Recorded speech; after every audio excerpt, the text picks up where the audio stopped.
Your brain is lying to you right now.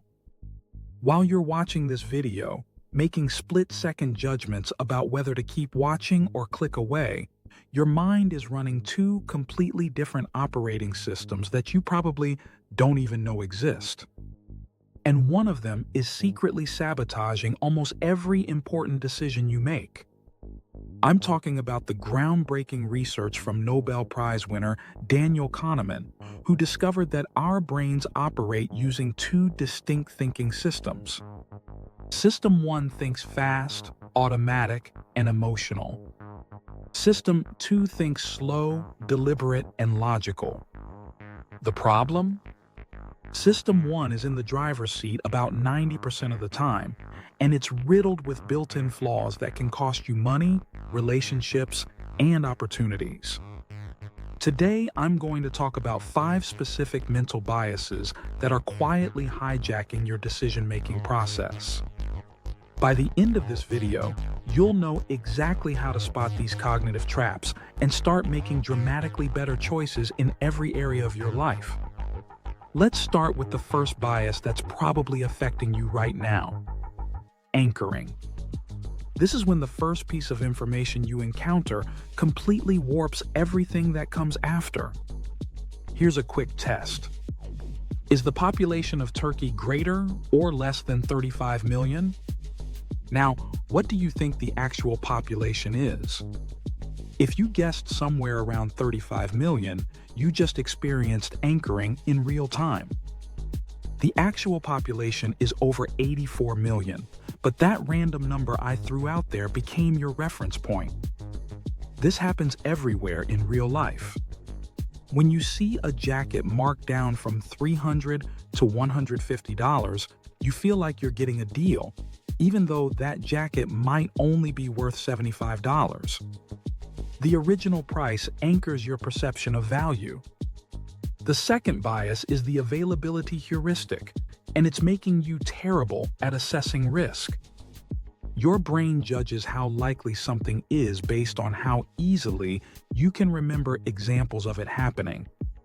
This is why people are more afraid of plane crashes than car accidents, even though you're literally thousands of times more likely to die in a car. Plane crashes get massive media coverage, so they're easy to recall. Car accidents happen so often that they barely make local news. This bias affects your financial decisions too. After hearing about someone making money in cryptocurrency or losing everything in the stock market, you'll dramatically overestimate the likelihood of those extreme outcomes happening to you. Number 3 is confirmation bias, which turns your brain into an echo chamber. Once you form an opinion about something, your mind becomes a detective working only to prove you're right. You'll actively seek out information that supports what you already believe while ignoring or dismissing contradictory evidence. This shows up everywhere, from political beliefs to investment strategies. If you think a particular stock is going to rise, you'll notice every positive news story about that company while glossing over the warning signs.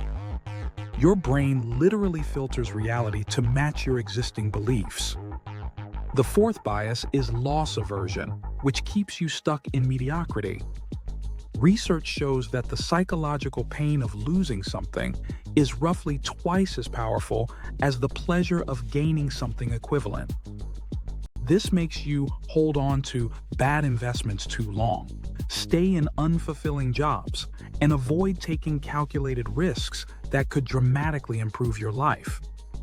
You'll drive across town to save $20 on a $200 purchase, but you won't drive the same distance to save $20 on a $2,000 purchase, even though the savings are identical.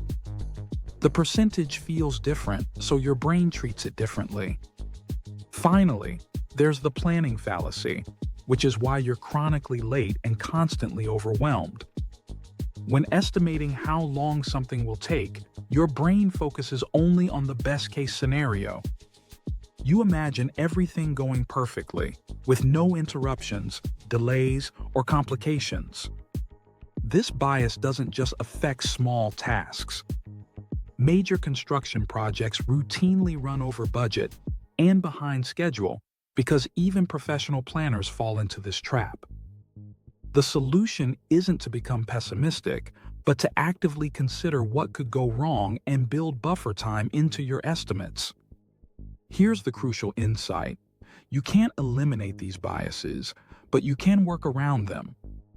Slow down essential decisions. Actively seek contradicting viewpoints. Question your first instincts. Ask yourself what information might change your mind.